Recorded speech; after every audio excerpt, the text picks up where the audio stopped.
চোখ ধাঁধানো free kick. সিরিয়াতে চলতি মৌসুমের প্রথম ম্যাচেই করেছেন 1 গোল 1 অ্যাসিস্ট। বয়স মাত্র 20। আগের সিজনেও ছিলেন দুর্দান্ত। তাকে দলে ফেরাতে হাজার কোটির প্রস্তাব দিয়েছে ইংলিশ প্রিমিয়ার লিগের বিগ সিক্সের এক ক্লাব। যদিও সে অফার ফিরিয়ে দিয়েছেন তিনি। ফিরতে চান শৈশবের ক্লাব রিয়াল মাদ্রিদেই। বিশ্বসেরা ক্লাবটিও তাকে চায় মডরিচের উত্তরসূরি হিসেবে।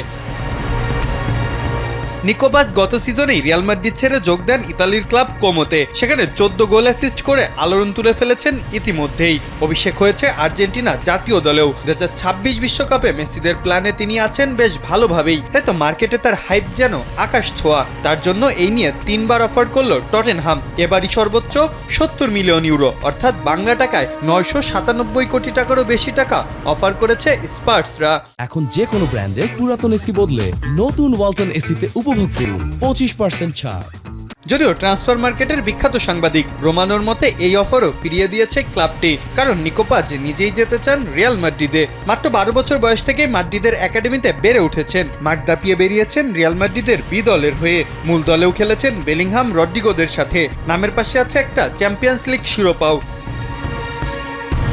2026 উইন্ডোতে তাকে আবারও দলে ফেরাতে পারে রিয়াল মাদ্রিদ। মূল দলে নিয়মিত জায়গা দিতে না পারায় বাইব্যাক ক্লজেই তাকে বিক্রি করেছিল রিয়াল মাদ্রিদ। এছাড়াও আছে সেলস অন ক্লজের উপরে 50% শেয়ার, অর্থাৎ নিকোকে যদি টটেনহামের কাছে বিক্রিও করে দেওয়া হয় তাহলে বিক্রির অর্ধেক টাকা পেয়ে যাবে রিয়াল মাদ্রিদ। তাই তো পাজের ইচ্ছা আর চুক্তির শর্ততেই আটকা পড়ে যাচ্ছে কোমো। এজন্যই হয়তো ক্লাবটিকে হাজার কোটি টাকার অফারও ফিরিয়ে দিতে হচ্ছে। মাহফুজ আহমেদ, কালবেলা।